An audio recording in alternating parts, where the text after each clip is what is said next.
Hi friends, खूप साऱ्या मैत्रिणींचे कमेंट होते की आम्हाला प्रिन्सेस कट मध्ये ब्लाऊजचं साईज चार्ट दाखवा ताई असं. तर मी फायनली ते बनवलंय आणि इथे मी जे माप आहेत ती टाकली आहेत प्रिन्सेस कटचं. म्हणजे उभा टक्स आपण किती घ्यायचा, आडवा टक्स किती घ्यायचा आणि टक्स म्हणजे मेन टक्स तो किती घ्यायचा ते मी इथे टाकलंय. हे डायरेक्टली मी तुम्हाला टाकू शकणार होती, पण कन्फ्युजन नको नेमकं कुठला टक्स कसा घ्यायचा, त्याच्यासाठी मी हे छोटं ड्रॉ केलेलं आहे प्रिन्सेस कटचं. तर त्याच्यावरून मी तुम्हाला समजावून देते. आता पहिलं म्हणजे हे साईज, आता जी पण आपली चेस्टची साईज असते ती इथं टाकली आहे मी.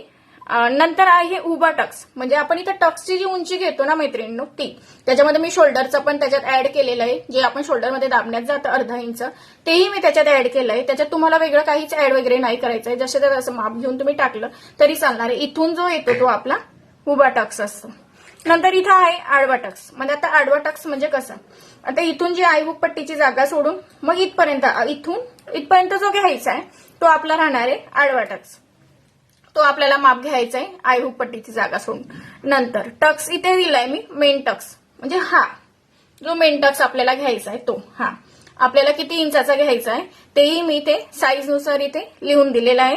तर हे समजवण्यासाठी मी छोटंसं हे चार्ट बनवलंय, हे ड्रॉ केलंय. त्याच्यात माप वगैरे कुठलीच नाहीये, असंच मी तुम्हाला समजवण्यासाठी केलंय. तर या पद्धतीने हे प्रिन्सेस कटचं ब्लाऊजचं साईज चार्ट आहे. तर तुम्हीही ट्राय करा. आता हे माझ्या ब्लाऊजमध्ये मी ट्राय करते, तेच मी तुम्हाला दाखवलंय. प्रत्येकाचे माप मी अगोदरही सांगितलं, प्रत्येकाचे माप ही वेगवेगळी असतात. ज्याला जसा अनुभव आला तो तशी मापही घेत असतं. तर ही माझ्या पद्धतीचे आहे. तर तुम्हाला जर आवडलं तर स्क्रीनशॉट काढा किंवा कोणाला पाठवायचं असेल ज्यांना युजफुल होईल त्यांना तुम्ही पाठवू शकतात. तर व्हिडिओ आवडल्यास लाईक आणि फॉलो करायला मात्र विसरू नका असेच व्हिडिओ पाहण्यासाठी.